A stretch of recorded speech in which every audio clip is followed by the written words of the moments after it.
Ils m'ont forcé à rentrer là-dedans.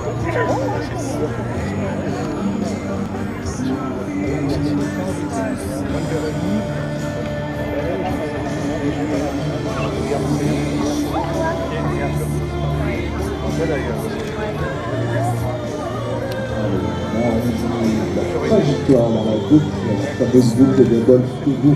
Ah oui. Alors qu'on est en train de voir évoluer cet appareil.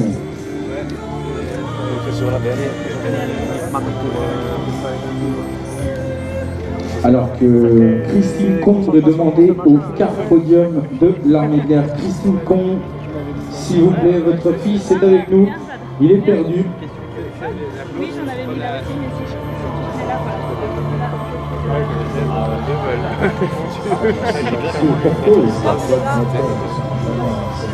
Il doit l'avoir la fédération française, il doit l'avoir la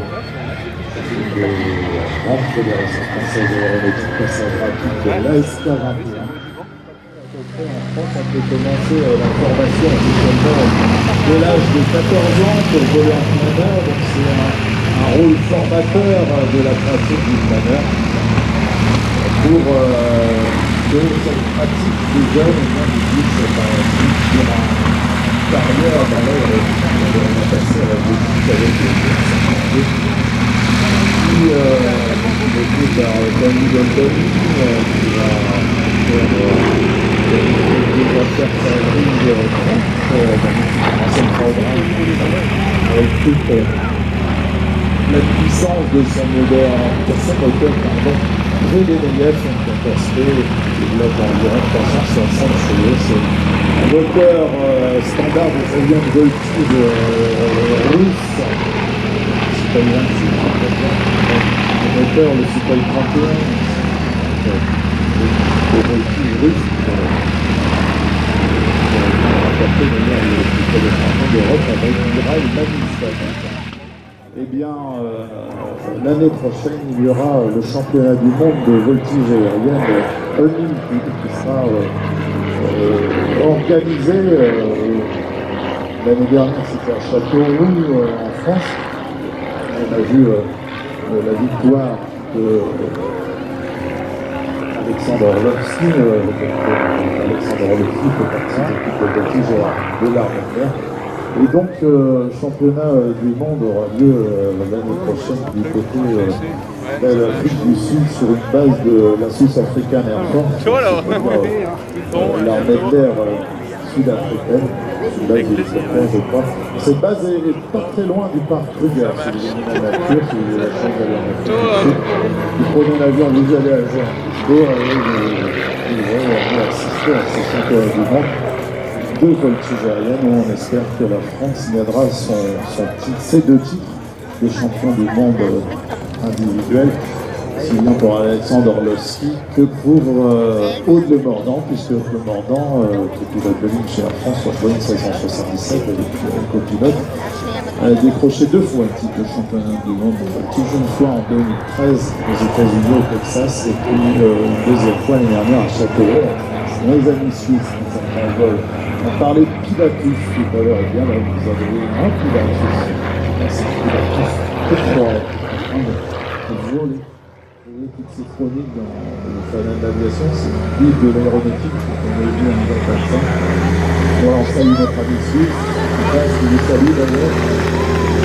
Et donc il a rencontré le gâteau, c'est comme ça qu'on l'appelle parce que son papa, Patrick Dulot-Fontaine, est aussi un passionné d'aviation. Patrick Dulot-Fontaine est un spotter qui fait de la recherche historique aussi. On édite ce magazine. Dans ce magazine, vous avez plein d'informations. Alors, Benjamin, il a, avec son papa, avec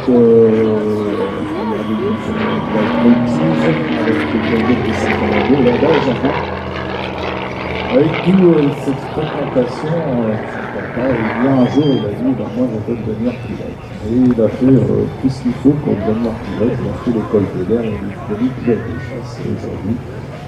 Eh bien, il vole sur cet avion pour son plaisir. Il a amené sa petite famille hier avec. Il vole sur cette G 147 qui est un avion d'entraînement. travaillé chez les Italiens, c'est ADN,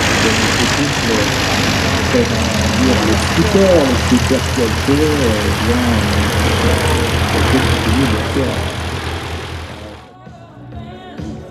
Et ils ont réalisé ça en 2006. Alors aujourd'hui, Alain, il avait à cœur de prendre avec lui le drapeau américain.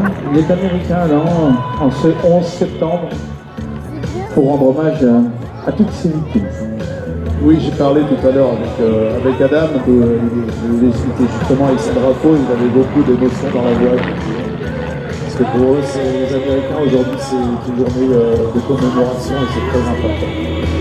C'est ça, oui. Alors, le leader de la patrouille, c'est Marianne, pilote professionnel, instructeur voltige et montagne, pilote de planeur, membre de l'équipe de France de voltige aérienne pendant 15 ans. 17 médailles au championnat d'Europe et au championnat du monde au total. 5200 heures de vol, plus de 4700 voltiges. Elle a publié un livre, jeudi 12, une vie à l'envers. Maman de 2 enfants. Alors, Monsieur Pivert Jean-Claude. Monsieur Pivert Jean-Claude est prié de se rendre au pied du Carpe Diem. Nous avons donc votre enfant qui est retrouvé avec la gendarmerie, qui était perdu. Monsieur Pivert.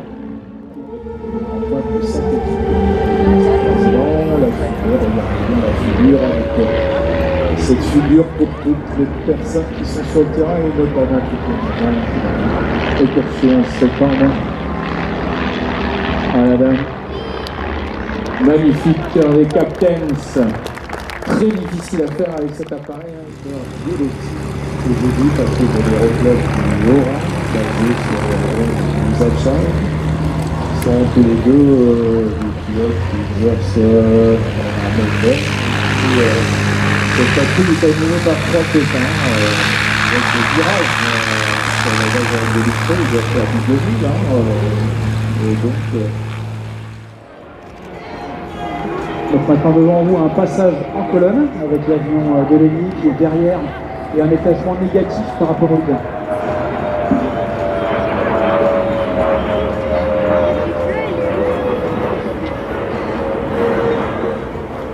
Donc ces deux avions viennent de l'aéroclub du Haut-Rhin qui est basé sur ce même terrain. C'était à Agno avec déjà vous-même en commentaire.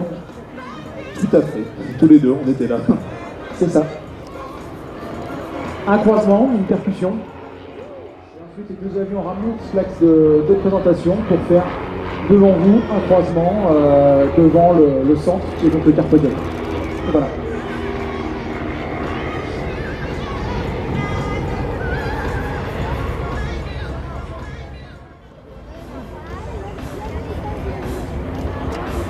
Et qui enchaîne un zigzag.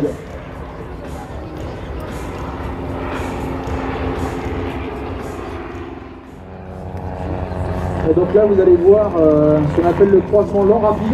Donc l'appareil du leader est à la vitesse minimale d'évolution et le numéro 2 le croise à la vitesse plus élevée, fait une oreille pour venir le rejoindre, l'intercepter et ensuite les deux avions repartent tous les deux.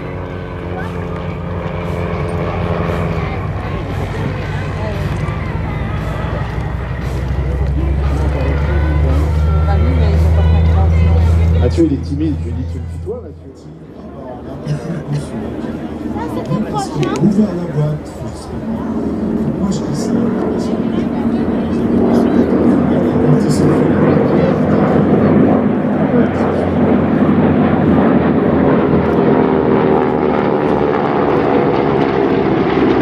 Allez, juste derrière, l'ami Franck Salissé, Frédéric Olivier, notre sympathique et truculent pilote de Blois-le-Breuil, fait bien pour le Tora de nos amis La Ferté-Allier, nos amis Blois. Un petit peu aussi, comme on dit, aux courses de Renault, on serre le virage.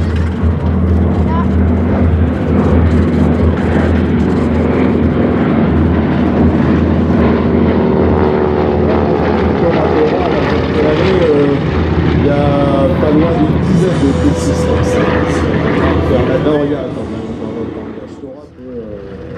leur bourse sur l'île d'Hawaï. Il y a Kenneth Keller, 21 ans, et George Wells, 19 ans, qui viennent tout juste de sortir de l'école de pilotage du Texas. Ils volaient sur ces avions, les T6 notamment. Ils avaient fait leur école de chasse, de chasse bien sûr, et là ils sont affectés sur les P-40 qui sont basés à Liverpool.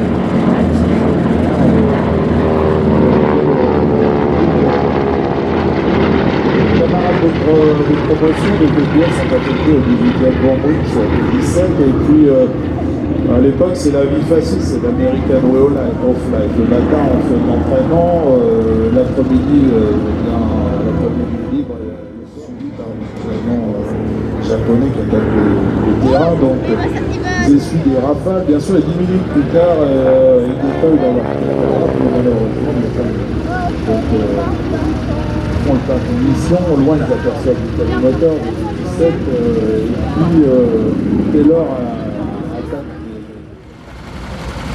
au relâche, salut Franck.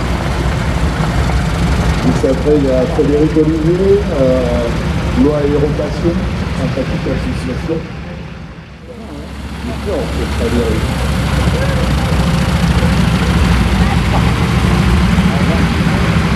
Par exemple, c'est le pilote d'un CJ5, Valérie Pagis, qui passe devant nous, votre chirurgien orthopédiste qui regarde son parking.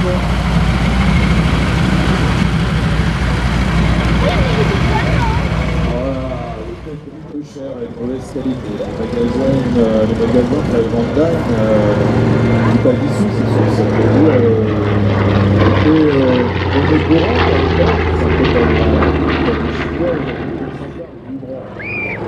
les Américains apprirent à respecter les mots européens qui suffisaient à définir la supériorité en Léonard 42, les 7 chercheurs embarqués et le Wildcat qui en était assez en production.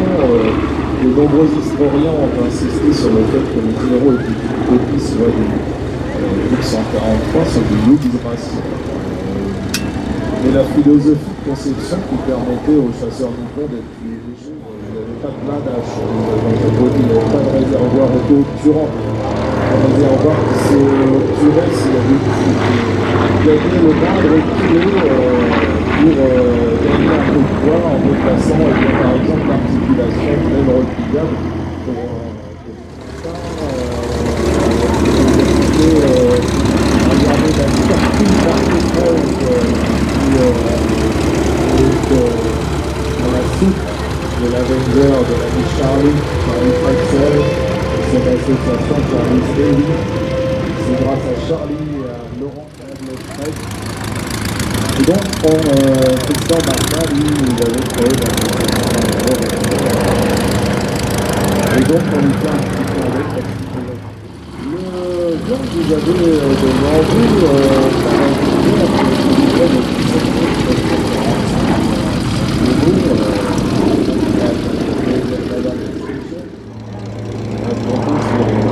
et notamment pour faire la liaison entre les porte-avions